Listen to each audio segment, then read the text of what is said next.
तो हेलो दोस्तों, स्वागत है आप सभी लोगों का फिर से आपके अपने चैनल राइजिंग स्टार क्लासेस पर। तो दोस्तों, बहुत दिनों के बाद आपको ये वीडियो देखने को मिल रहा होगा। इसका बहुत सारा रीजन है, ठीक है। पेपर चल रहा था और थोड़ा सा कुछ समस्याएं आ गई थी, जिसके कारण मैं वीडियो नहीं बना पा रहा था, ठीक है। तो अब से आपको रेगुलर वीडियो देखने को मिल जाएंगी। देखिए, अभी तक बहुत से ऐसे बच्चे हैं, बहुत से क्या सभी लोग मान करके चलिए, कोई भी अभी तक पढ़ना स्टार्ट ही नहीं किया है। अगर आप इस वीडियो को क्लिक किए हैं तो आप भी अभी तक पढ़ना स्टार्ट नहीं किए हैं। अब आप सोच रहे हैं कि अब मैं कैसे स्टार्ट करूं, कैसे मैं अपने पढ़ाई को करूं। चाहे आप क्लास 10th में हैं और चाहे आप क्लास 12th में हैं, दोनों क्लासेस के लिए ये वीडियो होने वाला है। पूरा वीडियो ध्यान से देखिएगा। आपको अगस्त महीने से अपने बोर्ड एग्जाम की तैयारी कैसे करनी है, इस सारी जो रणनीति होगा इसका, ये सब कुछ मैं आपको इस वीडियो में बताने वाला हूं, ठीक है। और सिलेबस कहां से कंप्लीट करना है, क्वेश्चंस, इंपॉर्टेंट क्वेश्चंस कहां से आपको मिलेंगे, सब कुछ यहीं पर आपको बताया जाएगा। तो आज का यही टॉपिक है कि अगस्त से बोर्ड परीक्षा 2026 की तैयारी कैसे करनी चाहिए। देखिए, सबसे पहले आपको क्या करना है कि 5 नियम को फॉलो करना है। कितने नियम को? केवल 5 नियमों को फॉलो करना है। और अगर आप इन 5 नियमों को निरंतर, ठीक है, 5 महीने तक फॉलो करते हैं, तो आप जब लास्ट का समय आएगा, यानी जब नवंबर या दिसंबर आएगा, तो उस समय आप खुद कहेंगे और आपको लगेगा कि हमारी जो तैयारी है बहुत ही अच्छी हो गई है और मैं अच्छे नंबर से बोर्ड एग्जाम में पास हो सकता हूं। तो कौन कौन से ऐसे नियम है, चलिए उसको समझते हैं। तो सबसे पहला नियम है कि सबसे पहले आपको क्या करना चाहिए, एक लक्ष्य बनाना चाहिए, ठीक है। सबसे पहला पॉइंट क्या है कि सबसे पहले आपको अपना एक लक्ष्य बनाना चाहिए। अब ये क्या होता है? तो लक्ष्य का मतलब होता है एक टारगेट होना चाहिए। टारगेट का मतलब कि आप कितना परसेंट लाना चाहते हैं, ये आपको सबसे पहले पता करना है। आपको लगना चाहिए कि मैं इतना ला सकता हूं और उसी के अनुसार आपको क्या करना है, मेहनत करना है। अब इससे आपके पढ़ाई पे क्या प्रभाव पड़ेगा, इससे आपके सिलेबस पे क्या पड़ेगा, मैं आपको बताता हूं।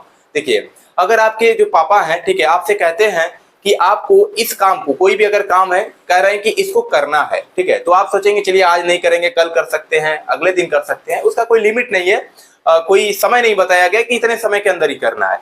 लेकिन अगर वो ये कह देते हैं कि आपको इस काम को क्या करना है, 2 घंटे के अंदर कंप्लीट करना है, तो आप क्या करेंगे, सब कुछ छोड़ करके उस काम पे ध्यान देंगे और 2 घंटे के अंदर उस काम को कंप्लीट करके ही रहेंगे, ठीक है। तो यहां पर क्या हुआ, एक आपको टारगेट मिला, एक आपको लिमिटेशन मिला कि नहीं, इतने के अंदर ही आपको करना है। तो यहां पर भी अगर आप एक अपना लक्ष्य बना के चलते हैं, मान लेते हैं कि आपका जो लक्ष्य है वो 80% का है, तो अगर आपने 80% का लक्ष्य बनाया है तो आपको उसके अनुसार मेहनत भी करना पड़ेगा। ऐसा थोड़ी है कि मैं कह दूं कि मैं 90% आऊंगा और मैं कुछ कर भी नहीं रहा हूं, मैं पढ़ भी नहीं रहा हूं, बस ऐसे ही टाइम पास कर रहा हूं, तो ऐसे मेरा 90% आएगा, मैं पास भी नहीं हो पाऊंगा, ठीक है। तो कहने का मतलब समझ रहे हैं कि जितना आपको, आपका जो टारगेट होना चाहिए उसके अनुसार आपको मेहनत करना है।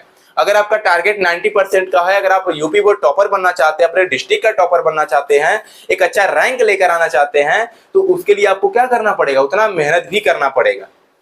तो सबसे पहला पॉइंट यही है कि आपको एक टारगेट फिक्स करना है। अगर आपका 90% का टारगेट है तो एक पेज पर लिख करके अपने कुर्सी और टेबल के सामने क्या करना है, चिपका देना है। और पढ़ना कुर्सी और टेबल पे ही है, बेड पर बैठ करके या जमीन पर बैठ करके मत पढ़िएगा, ठीक है। इससे पढ़ाई नहीं हो पाती है और आपको थोड़ा सा लगेगा कि आप कंफर्टेबल हैं और आप अच्छे से नहीं पढ़ पाएंगे। तो कुर्सी टेबल पढ़ने के लिए ही बनाया गया है, तो उस पर अगर पढ़ेंगे तो चीजें अगर याद करते हैं तो जल्दी याद होगा, समझते हैं तो जल्दी समझ पाएंगे।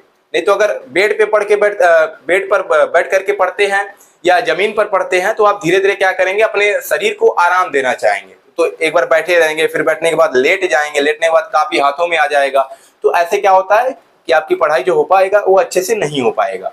तो आपको कुर्सी और टेबल पे पढ़ना है। जो टारगेट आपको बनाना है वो आपके टेबल के सामने वाले जो दीवार है उस पर चिपका देना है, ठीक है। तो सबसे पहला पॉइंट यही आपका है कि आपको एक लक्ष्य बना करके आगे बढ़ते रहना है।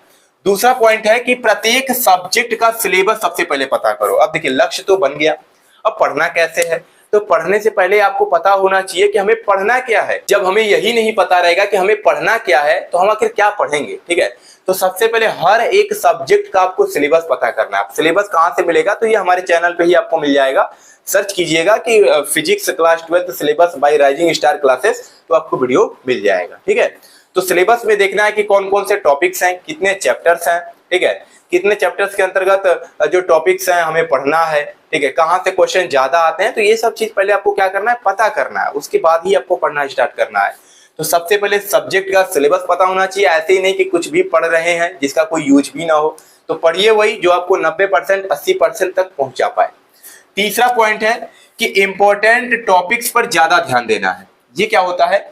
इंपॉर्टेंट टॉपिक्स का मतलब होता है, जैसे हम पहला चैप्टर लेते हैं क्लास 12 फिजिक्स का, तो वो क्या है? वैद्युत आवेश तथा क्षेत्र है ना।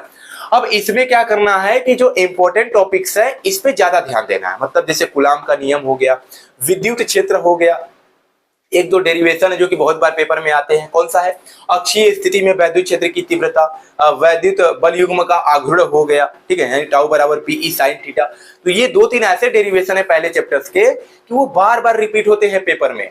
तो कुछ ऐसी चीजें पढ़िए जो कि इंपॉर्टेंट हो। पढ़ने के लिए तो बहुत कुछ है, वैद्युत आवेश तथा क्षेत्र में और भी बहुत चीजें हैं जो कि सिलेबस में पढ़ना है, लेकिन ऐसा नहीं कि उनको छोड़ देना है, आगे के लिए वो भी काम आएगा, लेकिन उसको क्या करना है? उतना ही पढ़ना है जितने में काम हो जाए। बाकी जो पेपर में आता है, जो इंपॉर्टेंट टॉपिक्स है, उस पे आपको क्या करना है? ज्यादा ध्यान देना है। जैसे कूलाम का नियम, विद्युत क्षेत्र, अक्षीय स्थिति में वैद्युत क्षेत्र की तीव्रता, विद्युत बल युग्म का आघूर्ण हो गया, तो इन सब पे ज्यादा फोकस करना है और ज्यादा से ज्यादा बार रिवीजन करना है, क्योंकि ये सब पेपर में आने वाले हैं। आपको भी पता है, हमको भी पता है, क्योंकि जो इंपॉर्टेंट टॉपिक्स है वही पेपर में रिपीट होता है, इधर उधर का क्वेश्चन नहीं आता है। तो इंपॉर्टेंट टॉपिक्स पर ज्यादा ध्यान देना है, ठीक है। जो हम काम लास्ट में करेंगे उसको अभी से करते हुए चले, जिससे लास्ट में अगर फिर से इसी को रिवीजन किया जाएगा तो हमें अच्छे से क्लियर हो पाएगा। चौथा पॉइंट है कि प्रतिदिन पढ़ाई करना। देखिए, कोई भी काम में आप सफल तब होंगे जब उसमें निरंतर काम करेंगे। जैसे कोई भी काम करना है, उसको पूरा करके रहना है हमें, तो हमें क्या करना पड़ेगा? उस काम में निरंतर हमें मेहनत करना पड़ेगा, तभी हम क्या कर पाएंगे? उस काम में सफल हो पाएंगे, उस काम को पूरा कर पाएंगे। अगर कोई भी काम कर रहे हैं, आज करते हैं, फिर 4 दिन बाद करेंगे, 10 दिन बाद करेंगे, तो ऐसे उस काम में आपको सफलता कभी भी नहीं मिलेगी, ठीक है। तो वो निरंतर नहीं है। पढ़ाई का मतलब होता है निरंतर पढ़ना है। अब इससे देखिए बहुत सारे प्रॉफिट होते हैं। पहला कि अगर आप पहला फिजिक्स का पहला लेक्चर लेते हैं जिसमें आप कूलाम का नियम पढ़ते हैं, फिर अगर आप कल नहीं पढ़ते, परसों नहीं पढ़ते, तीसरे दिन पढ़ते हैं, तो आपको क्या याद रहेगा कि कूलाम का नियम क्या होता है? नहीं याद रहेगा। लेकिन अगर आज आप कूलाम का नियम पढ़ते हैं और कल इसको रिवाइज करते हैं, फिर परसों रिवाइज करते हैं, तो फिर जब तीसरे दिन पढ़ेंगे तो वो जो कूलाम का नियम होगा वो बहुत ही अच्छे तरीके से आपको समझ में आ गया होगा और आपको याद भी हो गया होगा। इसीलिए क्या क्या कहा जाता है कि पढ़ाई जो है प्रतिदिन करना है, ठीक है, निरंतर आपको पढ़ते रहना है। जब आप निरंतर 1-2 महीने पढ़ेंगे ना, तो आपको खुद समझ में आएगा कि हाँ, अब हमें चीजें बहुत जल्दी समझ में आ रही हैं, मैं क्वेश्चंस को बहुत जल्दी समझ पा रहा हूँ। तो ये कब होगा? जब आप निरंतर पढ़ते रहेंगे। बहुत बच्चे कहते हैं सर मैं कमजोर हूँ, मुझे समझ में नहीं आता है, मैथ अच्छा नहीं लगता है, तो फिजिक्स का डेरिवेशन समझ में नहीं आता। ये क्यों होता है पता है? आप निरंतर पढ़ाई नहीं करते हैं। अगर आप रेगुलर पढ़ाई करेंगे, भले ही समझ में नहीं आ रहा है, फिर भी पढ़िए। एक बार नहीं आ रहा है, 2 बार देखिए, 3 बार देखिए, 4 बार देखिए, लेकिन निरंतर देखते रहिए, निरंतर पढ़ते रहिए। 1-2 महीने बाद आपको खुद लगेगा कि आप में बहुत बदलाव हुआ है और आप चीजों को अच्छे तरीके से समझ पा रहे हैं। तो चौथा पॉइंट बहुत ज्यादा इंपॉर्टेंट है, पढ़ाई आपको प्रतिदिन करना है। अगर 1-2 दिन भी गैप, देखिए अब ऐसा नहीं है कि अब किसी का कोई प्रॉब्लम आ जाता है तो गैप हो जाता है, तो ऐसा नहीं है कि अब 1-2 दिन हो गया तो इसका मतलब रूटीन बिगड़ गया। अगर 1-2 दिन हो भी जाता है तो कोई दिक्कत नहीं है, लेकिन अगर आपके पास समय है लेकिन फिर भी नहीं पढ़ रहे हैं तो वहां पे आप गलती कर रहे हैं। 5वां पॉइंट है कि प्रतिदिन का क्या करना है? आपको टाइम टेबल बनाना है। यहाँ पर बहुत बच्चे गलती करते हैं। टाइम टेबल तो सभी लोग बना के पढ़ते हैं, लेकिन सब लोग क्या करते हैं कि दिन भर का टाइम टेबल बना लेते हैं, सप्ताह का टाइम टेबल बना लेते हैं, वीकली बनाते हैं, मंथली बनाते हैं, ठीक है। तो ऐसा नहीं करना है कि आज आप उठे तो ऐसे टाइम टेबल बनाइए अगले दिन रात का कि सुबह उठेंगे 6 बजे उठेंगे, ब्रश करेंगे, नाश्ता करेंगे, 8 बजे नहाएंगे, फिर अंग्रेजी पढ़ेंगे 1 घंटा, फिर 2 घंटा खेलने जाएंगे। ये सब नहीं करना, ठीक है। ये टाइम टेबल कभी फॉलो भी नहीं होगा आपसे। तो कैसा टाइम टेबल फॉलो होता है? टाइम टेबल जो होता है प्रतिदिन का फॉलो होता है। प्रतिदिन का मतलब ना टॉपिक वाइज आपको टाइम टेबल बनाना है। जैसे आज हमको क्या करना है कि अपना एक टाइम टेबल बनाना है जिसको कल हम फॉलो करेंगे, यानी कल हम पढ़ेंगे। तो हम कैसे बनाएंगे पता है? सबसे पहले हम क्या करेंगे, अगर हमारा मैथ सिलेबस है तो मैथ में हम एक टॉपिक लिखेंगे कि पहला चैप्टर का पहले प्रश्नावली का ऑल एक्सरसाइज मैं कल कंप्लीट कर लूंगा। अब ये नहीं कि कितने बजे से कितने बजे मैं करूंगा, ये हमें नहीं मतलब है, मैं करके ही रहूंगा। फिजिक्स का पहले चैप्टर का 4 इंपॉर्टेंट टॉपिक्स मैं क्या करूंगा, कल क्लियर कर दूंगा, यानी अच्छे तरीके से समझ लूंगा। ऐसे अंग्रेजी में मैं सेंट्रल आइडिया याद कर लूंगा पहले चैप्टर का। तो ऐसे आपको बनाना है। समय का पाबंदी नहीं होना चाहिए कि हाँ इतने से इतने में ही करना है। अब पता नहीं अगर उस समय में आपको कोई काम आ जाए तब कहेंगे कि उसका तो खत्म हो गया, अब अगले से सब्जेक्ट का बारी है। तो ऐसा नहीं करना है, जब आपको समय मिले उसको करिए। और हाँ, जितना आपने टारगेट बनाया है, जितना आपने टॉपिक सेलेक्ट किया हर सब्जेक्ट का, उसको अगले दिन क्या करना है, कंप्लीट करके ही सोना है। और उतना ही बनाइए जितना आप कर सके। ऐसा थोड़ी कि मार बना दिए बहुत सारा, अब तो एक दिन में उतना पढ़ ही नहीं पाएंगे तो बनाने का मतलब ही क्या हुआ। तो 2-2 3-3 टॉपिक केवल सेलेक्ट करना, अभी भी आपके पास 6 महीने का समय है, आप कर सकते हैं। और हर एक सब्जेक्ट का करना है, ऐसा नहीं कि केवल फिजिक्स का कर रहे हैं, केवल केमिस्ट्री का कर रहे हैं, मैथ का भी, हिंदी का भी, अंग्रेजी का भी, क्योंकि पांचों सब्जेक्ट में अच्छा नंबर लाएंगे तभी आपका अच्छा नंबर आएगा। ठीक है, जितने सब्जेक्ट आपके पास है। तो ये 5 नियम अगर आप अच्छे तरीके से फॉलो करते हैं तो आप जरूर एक टॉपर स्टूडेंट बन सकते हैं। ठीक है, आपको टॉपर बनने से कोई रोक नहीं सकता है। बस आपको क्या करना है, 5 से 6 महीने इस स्ट्रेटजी के साथ पढ़ाई करनी है और इन नियमों को फॉलो करते हुए पढ़ना है। और मोटिवेट आपको रेगुलर होना ही है। ठीक है, देखिए मोटिवेट कोई दूसरा आपको नहीं कर पाएगा, आप खुद अपने आप को मोटिवेट कर पाएंगे, क्योंकि आपको पता है आपकी आर्थिक स्थिति कैसी है, आपको क्या जिंदगी में करना है, आपसे क्या आपके माता पिता उम्मीद लगाए बैठे हैं। ठीक है, तो आप खुद अपने आप से मोटिवेट हो पाएंगे। अगर आप इस समय नहीं पढ़ते हैं, ठीक है, 3-4 साल मजे करते हैं, तो आने वाला जो 30 से 40 साल का 50 साल का जिंदगी है उसमें आपको मेहनत करना पड़ेगा। लेकिन अगर आप इस समय 3 से 4 साल अगर अच्छे से मेहनत कर लेते हैं तो आने वाले समय में आप क्या करेंगे, आपका जो जिंदगी रहेगा, जो जीवन रहेगा, बहुत ही आनंदमय होगा, बहुत ही अच्छे तरीके से बीतेगा। ठीक है, तो बातों को ध्यान दीजिएगा और अब लग जाइए।